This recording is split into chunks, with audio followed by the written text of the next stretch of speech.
Welcome to the Globetrottin ADs. This podcast is for you, athletic directors, activity coordinators, coaches, and program associates based in international schools around the world. The Globetrottin ADs is proudly hosted by Nick DeForest from the American International School Vienna and Matt Fleming from the American International School of Budapest. Here they are now, Nick and Matt and the Globetrottin ADs. Hello, everybody. Welcome to this week's episode of the Globetrottin ADs. This week, we're super excited to have our special guest, Kieran Powell. Kieran is a Nevisian sportsman who played international cricket for the West Indies as an opening batsman. He's left-handed, in case anybody wants to know. Kieran is a multi-sport athlete who tried also to switch to pro baseball. We'll talk a little bit about that, trying to pursue a Major League Baseball contract. But most importantly for our listeners and for our audience, he is that rare international school student who actually made it out and made it to a high level of sports. So we're really interested to see what he has to say about his experiences as an international school student, coming up through our type of systems, and then going a little bit beyond our realm of athletics. So just want to say welcome to Kieran, and I'm going to turn it over to Nick. All right. Thanks, Matt. And yeah, of course, thanks, Kieran.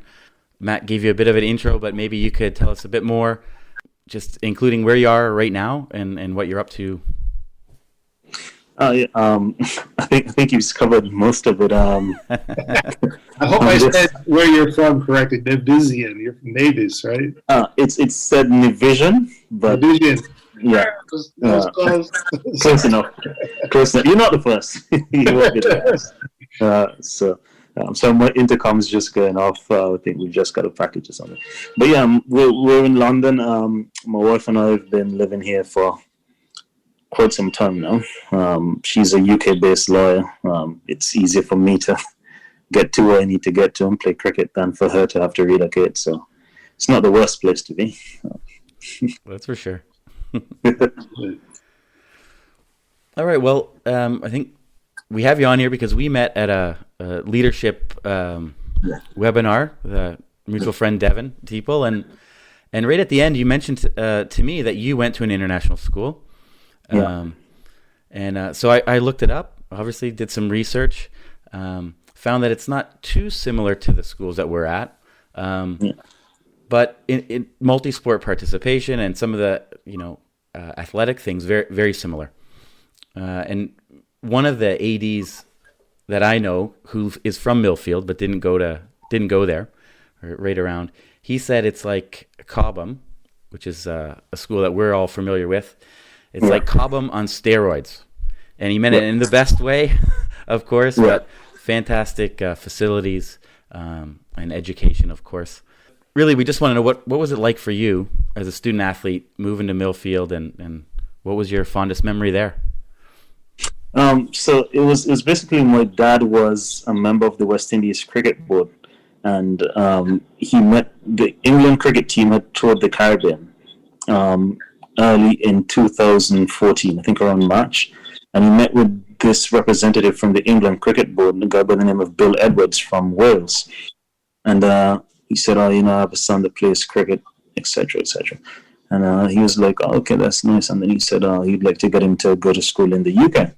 And he said, well, if you want him to go to school in the UK, it has to be Millfield. It's the best school. Like if he's going to make it anywhere, it's going to be at Millfield. And so literally, you could say like within 2 weeks, we were on a plane over to the UK on a trial at the school. And we walked through the gates, and I was like, "This is not a school. This is bigger than a university. It's really big, and the facilities are top-notch facilities." So obviously, having done the trial, we went back to the Caribbean. He says, "So you're going to school in the UK now?" I said, "But they haven't even called it." He said, "Oh no, they told me when we were there, but I didn't want to tell you." So I guess I sort of had this summer to finish up all my cricketing assignments and stuff in the Caribbean, and then moved over to the UK. But I quite enjoyed my time at Millfield.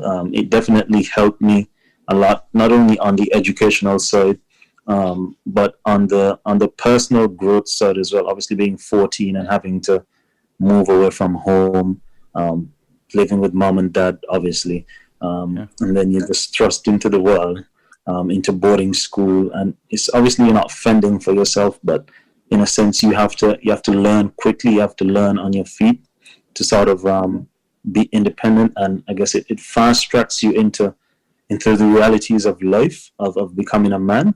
So that definitely helped me in terms of my personal growth, obviously in terms of my cricketing growth. I would say because I was able to play so many other sports as well, so I played football, I played rugby, table tennis, badminton, lots of physical sports, but also things that had hand-eye coordination that would obviously improve my cricketing skill.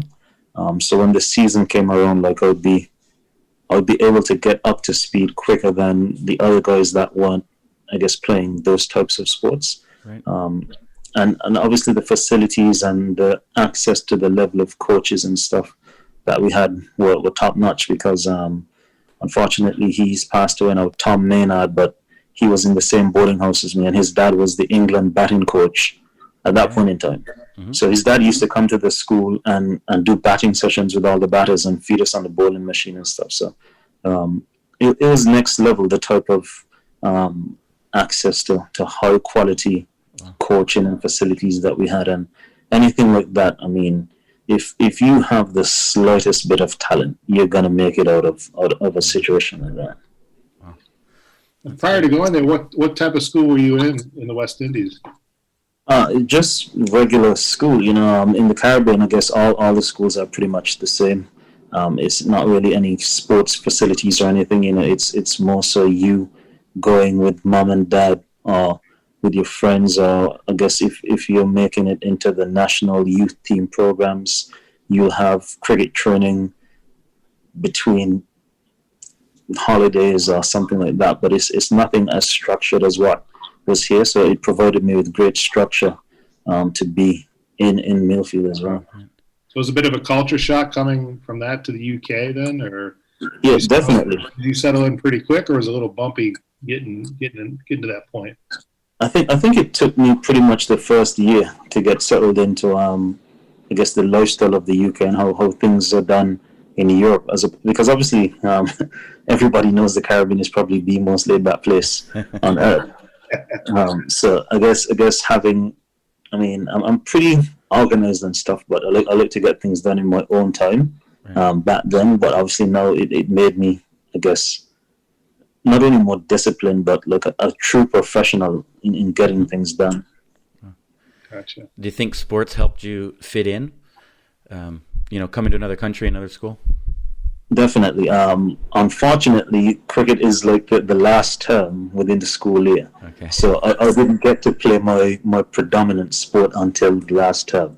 But once I started playing cricket, like the entire school was like, "Oh my God, this guy is next level crazy," because it was literally like every week or every other week it'd be like 100 or a big score, did something. So they're like, "Oh, okay, like he can really play." So it sort of helped settle into the school. I guess like the most senior classes in the school, I even got respect from them, which is good, because then that obviously helps. Like once the bigger guys in the school start respecting you, everyone in the school is gonna support you. So that was good as well. Right.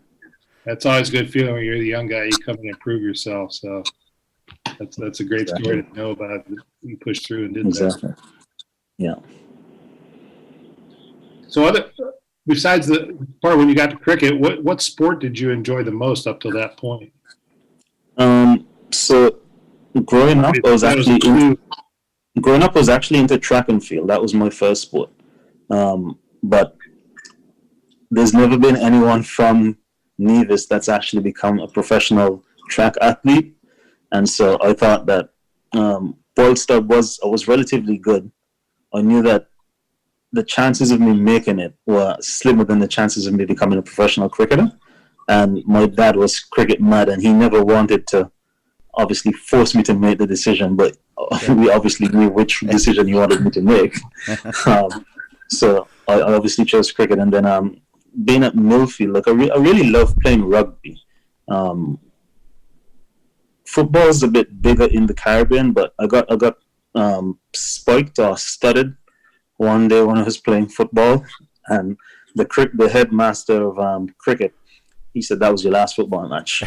We didn't bring you all the way over here for you to get a broken foot in football season and not be able to play in the cricket season." Yeah. So that's football. So yeah, that's pretty much how that ended my whole football rugby experience and brought me into table tennis and badminton. Yeah, relatively safe table tennis, right? Yes. But Yes. hand-eye coordination, as you mentioned, right? So Yeah. well, that was one thing I was surprised in my research. I wrote the current director of sport at Millfield, Scott Drawer, and asked about multi-sport because I figured at such a high-end place like that they would want to specialize because that's what we hear in the U.S. Is the bane of existence of many ADs is specialization. And he said that even students play up to 3 to 4 sports a year, even till the last year. And I just wondered, how is that given across to the students? Is it encouraged, pushed? Do they tell you like, hey, play table tennis to improve your hand-eye coordination? Or I think it wasn't really such a big deal for me because that's the same system in the Caribbean as well. And I think it actually benefits athletes to play as many sports as possible for as long as possible, as opposed to, like you see, as you said, now you've got kids specializing in sports. I think that would have made me absolutely nuts just having to play cricket all day, every day, right, from the age of 8. So I would have literally been a professional cricketer from the age of 8. Right. So I think that would have given me burnout. But I think having been allowed to play so many different sports, it allowed me to develop different skills that can be transferred into cricket. For example, as I said, I'm table tennis, the hand-eye coordination, that helps me, I guess, to watch the ball a bit longer. The track and field helps me with fielding and chasing balls and being quicker and having good running techniques so I don't get injured.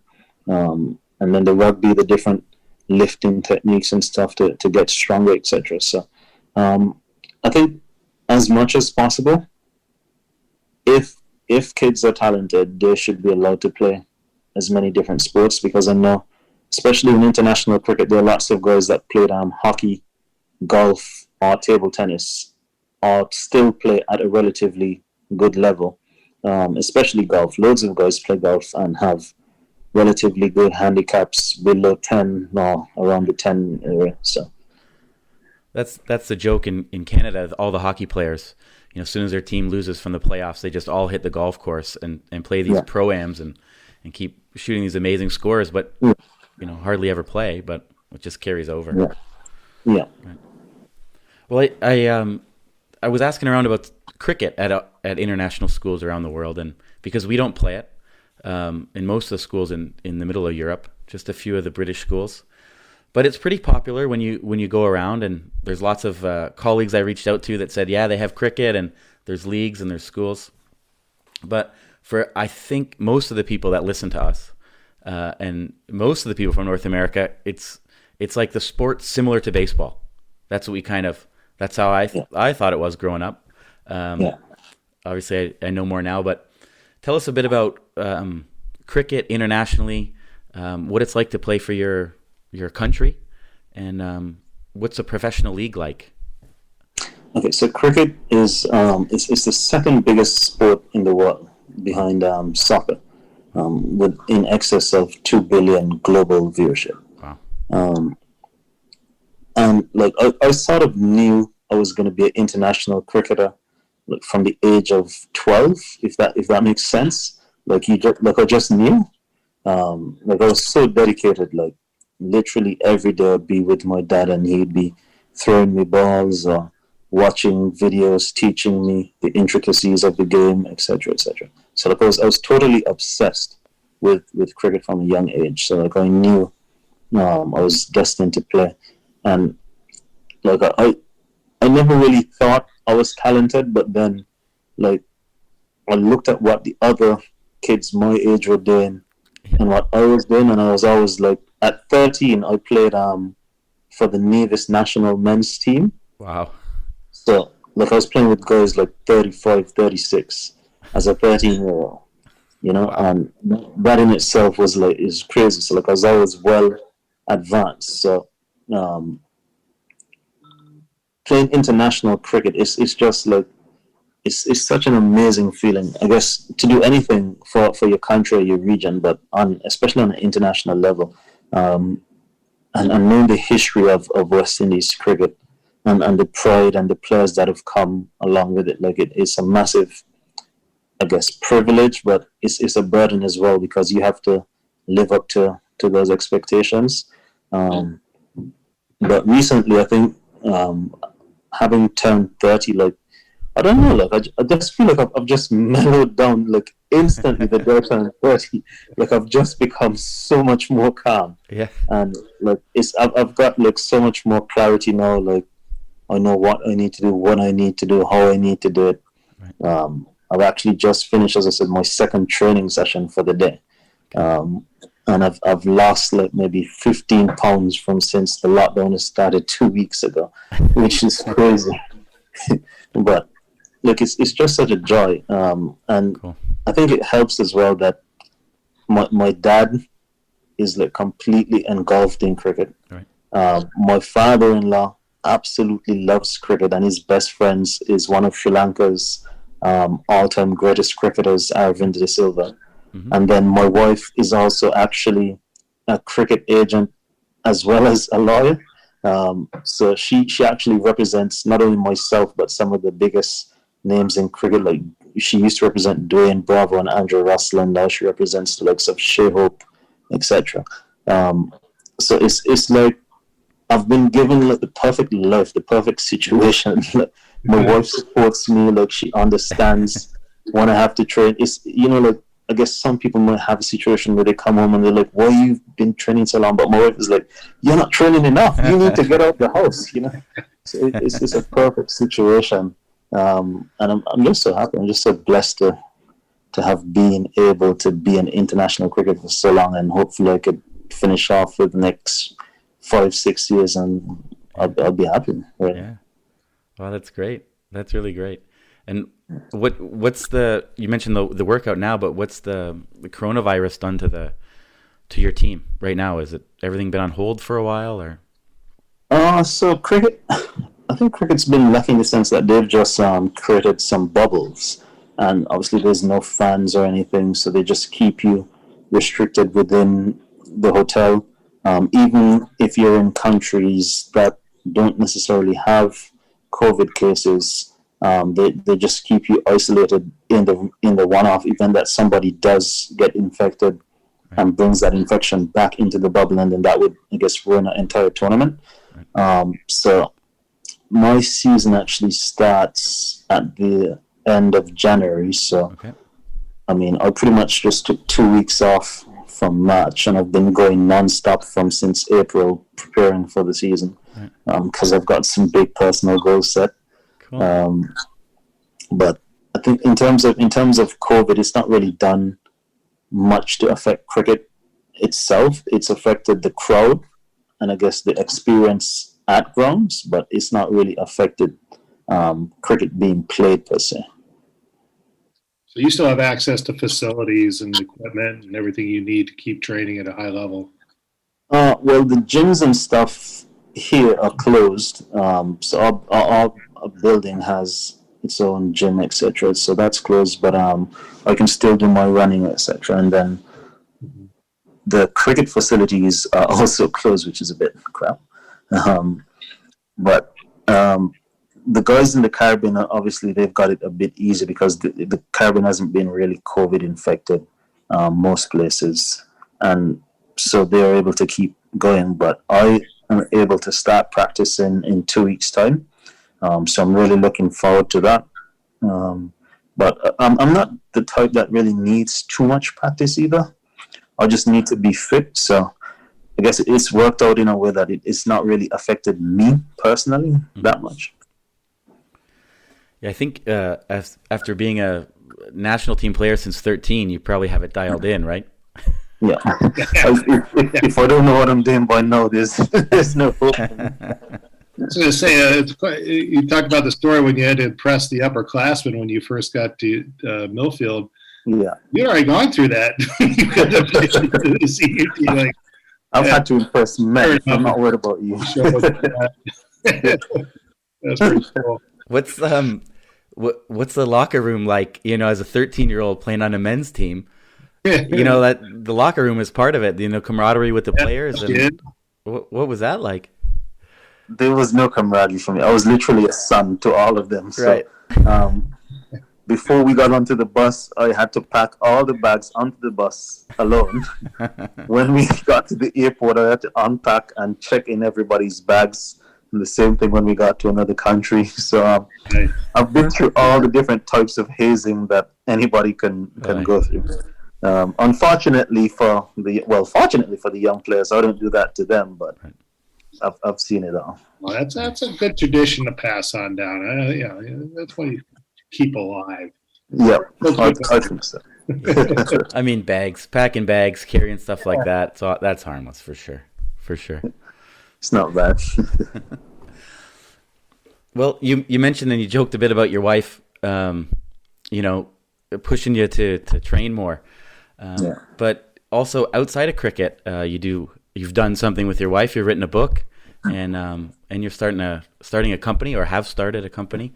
Tell us a bit about your motivation to not just be an athlete, but to break out and do anything.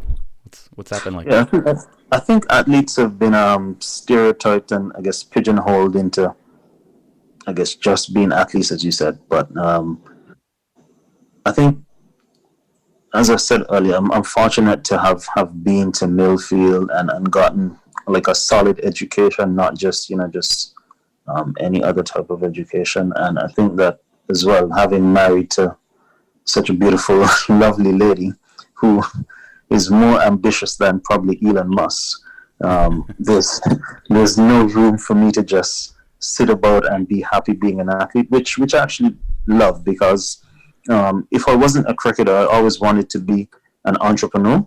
And I think this taps into it well, because I'm in a position where I actually get to do what I love, but I actually get to make lots of contacts with various people around the world, which enables us to get things done or get certain projects started that other people won't necessarily have the wherewithal or the access to do that sort of stuff. Obviously, we wrote a children's book, The Kingdom of Cairo, and that was just inspired by, I guess, my wife's love for kids and animals and all that sort of stuff and storytelling, because she has, I guess, one of her degrees in journalism. Okay. Which I get a lot of journalism every day from her. She's here laughing at me.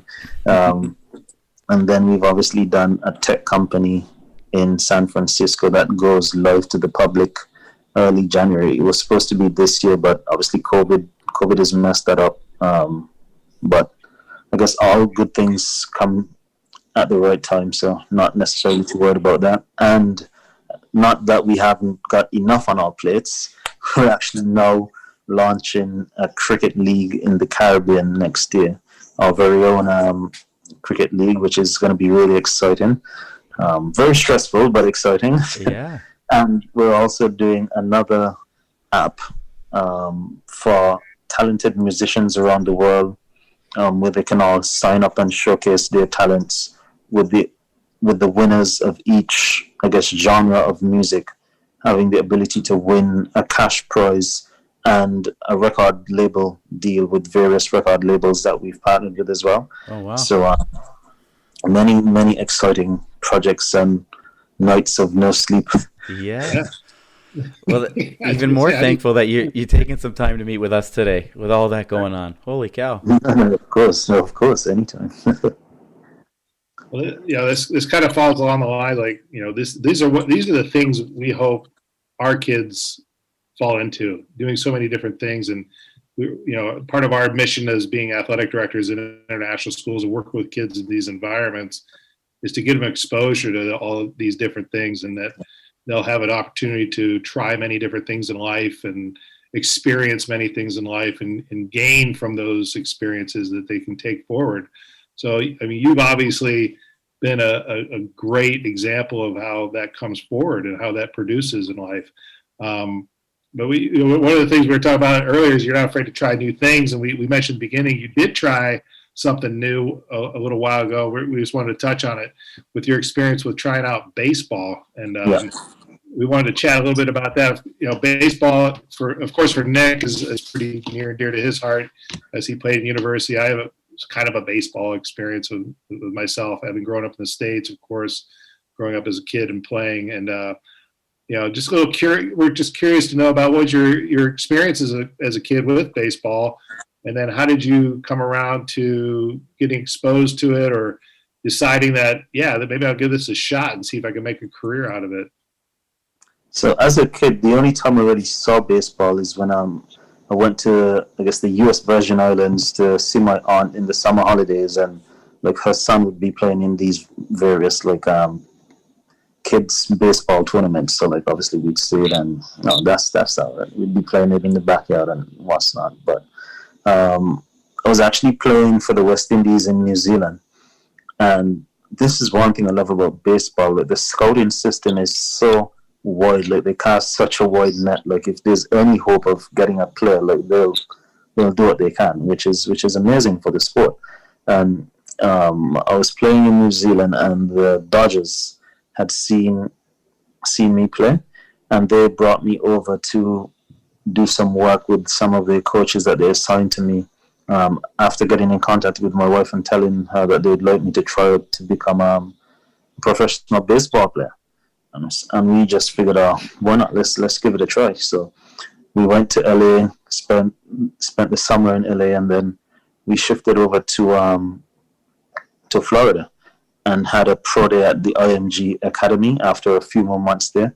And it was a massive turnout, actually. I think it was something like 16 or 17 MLB teams that sent scouts, and we got offered contracts from a few teams, and we were actually going to sign with one. And then the West Indies coach, I don't know, it's as if like God had divine intervention over him, because like he just called one day out of the blue and he said, how are you? And we're just talking, etc., etc. And then he's like, now I know you've been playing baseball, and I don't know what the situation is, but I need you to come back to cricket.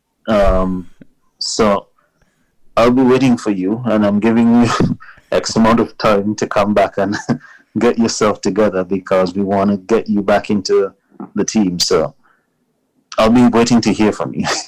And obviously, baseball is such a great experience. Always near and dear to my heart. And we spend so much time in the U.S. because of our tech company out in San Francisco. And I actually don't miss too many Dodgers games. World Series champs, by the way, Nick. Sorry about that. But they were due. Yeah. Obviously, cricket is near and dear to my heart, and I just had to go the first love, so to speak. Yeah. It's like a calling home, right? Basically, yeah. Flirt a little bit, but all come back home. Yes. Cool. I mean, what a great experience, though. What an amazing opportunity for you, and again, another one of those international experiences. You get to go somewhere that's not somewhere you're not used to, and probably pretty unfamiliar at first, and trying to blend in and see what America's all about. I'm guessing, coming from Europe and from the Caribbean, but I'm sure, like with your experience being in an international school, being around other folks who are open-minded and willing to try new things, I'm sure it was helpful for your experience, no doubt.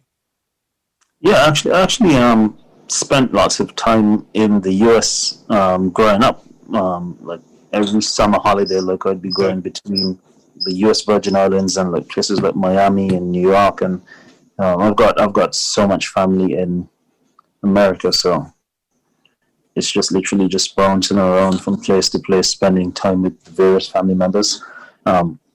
But I think traveling on a whole, cricket being such a global sport and giving you the opportunity to travel the world, and then like traveling on our own, my wife and I, like we like to travel, we like to see new places. So I think, just as you said, just being open-minded, it sort of helps, having been through so much and then going into baseball to make it, I guess, an easy experience. Sure. Cool. Well, that just hits on kind of the last thing we wanted to ask you about. You are so well-traveled and spent so much time all over, and I'm sure as a tourist as well. Can you just tell us where's your favorite place in the world to go or be, or favorite thing to do somewhere that you've been?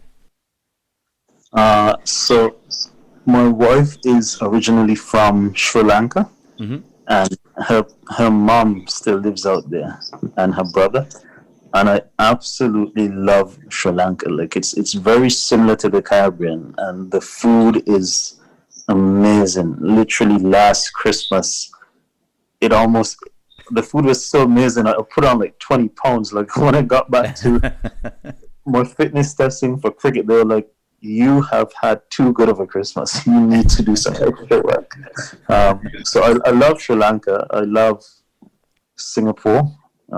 That's a place that's near and dear to us as well, through some experiences that me and my wife have had there.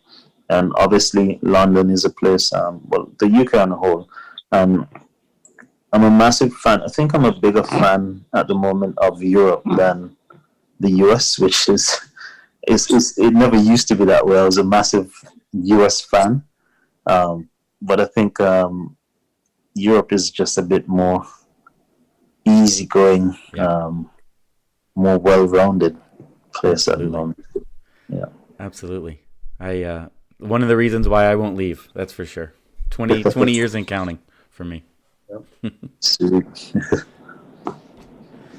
All right. Well, Kieran, thanks for spending time with us, telling us all about the great things that have been up to and are coming up with you. The new cricket league and tech company, and awesome. It was really cool. Really. What's the name of the new cricket league going to be? Is there a website? Or No, share with anybody, the audience? There's no website yet. We've literally just got the licensing rights to pull it off. But okay. I'm not sure if you've heard of the island in the Caribbean called Saint Martin.